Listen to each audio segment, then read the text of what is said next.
The first time I remember feeling like I didn't belong anywhere was on a school trip to the zoo. Of all places, everyone else had parents who packed their lunches in brown paper bags with love notes tucked inside, but me, I had whatever was, handed to me by a caseworker or foster parent, sometimes warm, sometimes forgotten altogether. I sat alone on the bus that day, watching other kids laugh and talk about what they were going to do after school, where they were going for dinner, who was picking them up. I didn't know any of those answers, and even though I was surrounded by people, I felt invisible, like I existed in some kind of quiet void no one else could see. That's the thing about trauma, it doesn't always announce itself with loud screams or broken bones. Sometimes it lives quietly inside you, shaping your thoughts before you even have the words to understand why you feel the way you do. I used to think forgetting was a gift. The blank spaces in my memory felt like mercy, like maybe I was spared from something too painful to carry. But as I got older, I realized that forgetting isn't healing, it's just absence. It's the silence between notes in a song you can't quite place. It's the ache in your chest when someone says family, like it's something simple, like it's something you've ever known. You start to notice how many things are built around the idea of having someone who knows your name without being told, someone who shows up without being asked. And when you don't have that, you learn to fill the space with something else. Maybe it's independence, maybe it's anger, maybe it's detachment. Whatever it is, it becomes your armor, even if it doesn't fit quite right. There's a moment every child has, the one where they look up at the sky and realize there's something bigger than themselves, something infinite. For some kids, that moment comes while lying in the grass with a parent pointing out constellations. For others, it happens alone, staring out a bedroom window after another fight downstairs, wondering if anyone out there hears the things they're too afraid to say out loud. When you grow up without parents, the world feels vast and uncontained. There's no safety net, no voice that tells you everything will be okay because they'll make sure it is.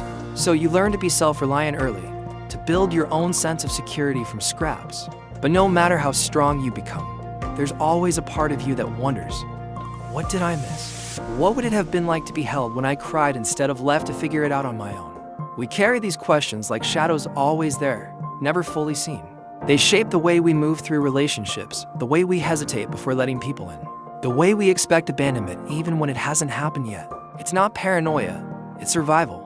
Because when the foundation beneath you has always been shaky, you learn to walk lightly, to brace yourself for the next fall. And the worst part, no one ever teaches you how to stop bracing.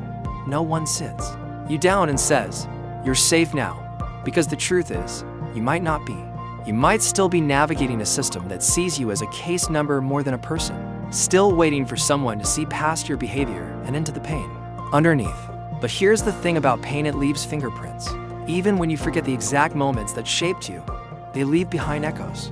You feel them in the way your heart races when someone raises their voice, in the way you flinch at sudden movements, in the way you struggle to ask for help even when you need it most. Trauma rewires you subtly and persistently. It makes you hyper-aware of exits, of changes in tone, of the subtle shifts in someone's body language that signal danger. And none of it is your fault. None of it. You didn't choose this life. Didn't sign up for the instability, the uncertainty, the constant renegotiation of trust. You simply survived, which is its own kind of miracle. There's a loneliness that comes with growing up without parents, a kind of quiet isolation that follows you even in crowded rooms. It's not that you don't form connections. It's that you carry an awareness of impermanence everywhere you go. Every goodbye feels heavier. Every relationship tinged with the fear that it won't last. And so you hold back pieces of yourself, not out of spite or pride, but because letting people in feels like inviting risk. You've already lost so much, why gamble with what little you have left? But the irony is, the more you protect yourself, the more disconnected you become. And eventually, you start to wonder if you even know how to be close to someone without expecting them to disappear. Sometimes the hardest part isn't the loss itself, but the way it reshapes your expectations. You stop believing in forever because you've never had it. You settle for temporary, for functional, for anything that doesn't hurt quite as much. And when someone finally sticks around, you almost don't know how to respond. Is this real? Will they stay? Or is this just another test, one more chance to prove you're not worth keeping?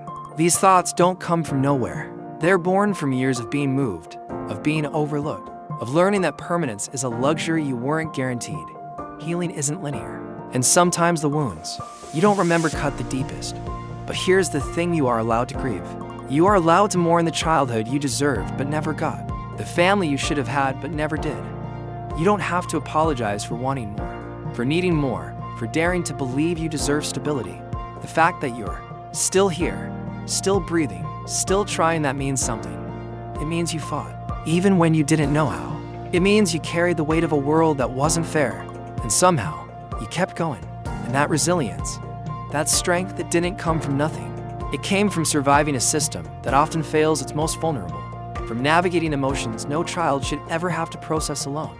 And yet, despite everything, you are still capable of love, of joy, of connection, of hope. Those things aren't erased by trauma, they're buried, yes, but not destroyed. And the beauty of healing is that it allows you to dig them back up, piece by piece, until they shine again. It doesn't mean forgetting. It doesn't mean pretending everything is fine when it's not. It means acknowledging the pain, naming it, and refusing to let it define you. It means choosing, over and over again, to believe in the possibility of something better even when the odds seem stacked against you. Because here's the truth. Your story isn't over, not even close. Every chapter you've lived has led you here, to this moment, to this breath, to this choice to keep moving forward. And even if you don't have all the answers yet, even if the road ahead still feels uncertain, you are not walking it alone. There are others who understand, who have felt the same emptiness, who have learned to rebuild themselves from the ground up. And together, we remind each other that we are not defined by our past, but by the courage it takes to face them and the strength it takes to create something new. So if you're out there, if you're watching this, and recognizing pieces of yourself in these words, know that you are seen. Know that your experience matters, that your voice deserves to be heard, that your pain does not erase your potential. You are not broken. You are not damaged goods. You are human, beautifully and messily and fiercely human. And even if you grew up without a mother or father to tell you that, even if no one ever said the words out loud, I'm saying them now. You are enough. You always were, and you always will be.